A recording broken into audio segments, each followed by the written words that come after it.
একজন স্বামীর এই কথাগুলো জানা উচিত।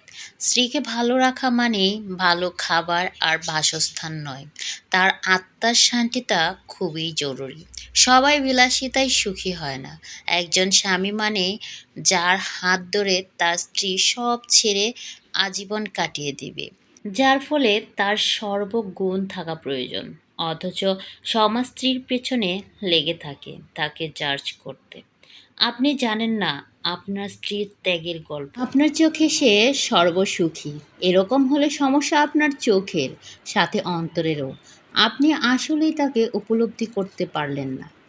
একটা স্বামী শুধু জীবনসঙ্গী নয়, বরং বাবা মায়ের স্নেহের অংশীদার, স্ত্রীর উত্তম বন্ধু।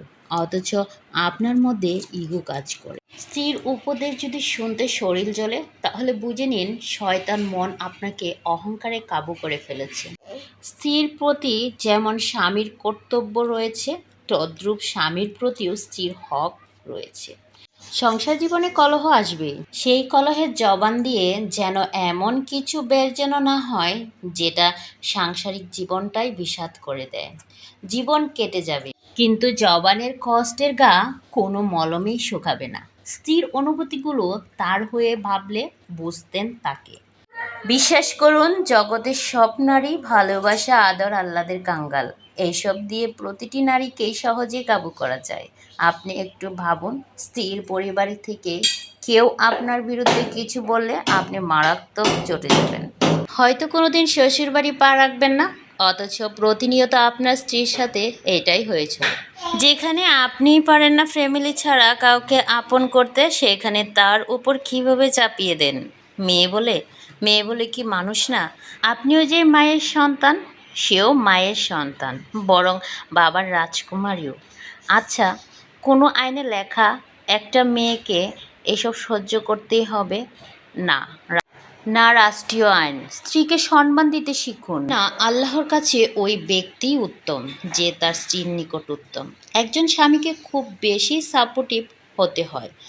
উত্তম জীবনসঙ্গী না পেলে জীবনটা এত বেশি তিক্ত হয়। এটাও ঠিক, সবার নসিবে সব জুটে না। থাক না অপূর্ণ, চলো এভাবেই। এই তো কয়টা দিন, মৃত্যু আসলেই তো সব শেষ। দুনিয়ায় কষ্টের বিনিময়ে আমার আল্লাহর কাছে সুখ চেয়ে নেব পরকালে। লেখাটা পড়ে অনেক ভালো লাগলো। জীবনটা মনে হয় এরকমই, তাই আপনাদের সাথে শেয়ার করলাম। তো ভয়েসটা একটু এলোমেলো হতে পারে, তো একটু গুছিয়ে শুনে নেবেন। তো ভালো লাগলে অবশ্যই কমেন্টস করবেন, কমেন্টসে জানাবেন কার কাছে কেমন লেগেছে। তো আজকে আমি যে রেসিপিটার সাথে ভয়েসটা দিলাম সেটা হলো, আমি আজকে ঝিনুক পিঠা বানাচ্ছি। আপনারা অনেকে এটাকে চিরুনি পিঠাও বলতে পারেন, তো যে যেটাই বলেন, শামুক পিঠা, ঝিনুক পিঠা, চিরুনি পিঠা, আসলে এই যার যেটা ভালো লাগে আর কি। তো আমি আজকে অনেক কালারের কয়টা পিঠা বানালাম। তো পিঠার রেসিপিটা যদি আপনারা জানতে চান যে কীভাবে মুচমুচে কুরকুরে সফট একটা পিঠা হবে, মানে একবার নরম থাকবে পিঠাটা, সেই রেসিপিটা যদি জানতে চান তাহলে কমেন্টসে জানিয়ে যাবেন। আমি রেসিপিটা পরবর্তী ভিডিও আপনাদের সাথে শেয়ার করব। তো সবাই ভালো থাকবেন। আজকের ভিডিওটা এই পর্যন্তই। আর আসলে এই পুরুষ ছাত্রীরা যদি একটু, মানে নারীরাও যেরকম মানিয়ে নেয়, পুরুষরাও যদি সেরকম একটু মানিয়ে গুছিয়ে নেয়, তাহলে আসলে সংসারে সুখের অভাব হয় না। আমরা নারীরা আসলেই অসহায়। আমার কাছে মনে হয় একটা কথা সত্যি, যে নারীর কোনো বাড়ি নেই, নারীর একা, নারীর আসলে কেউ নেই। এটা কেন জানি আমার বারবার মনে হয়। যাই হোক, কোনো গভীর কথায়, কোনো কথায়, মানে কি বলবো, যে মন খারাপের কথায় না গেলাম। আমার পিঠাটি কেমন হলো তো সবাই কমেন্টসে জানাবেন। সবাই আমার জন্য দোয়া করবেন।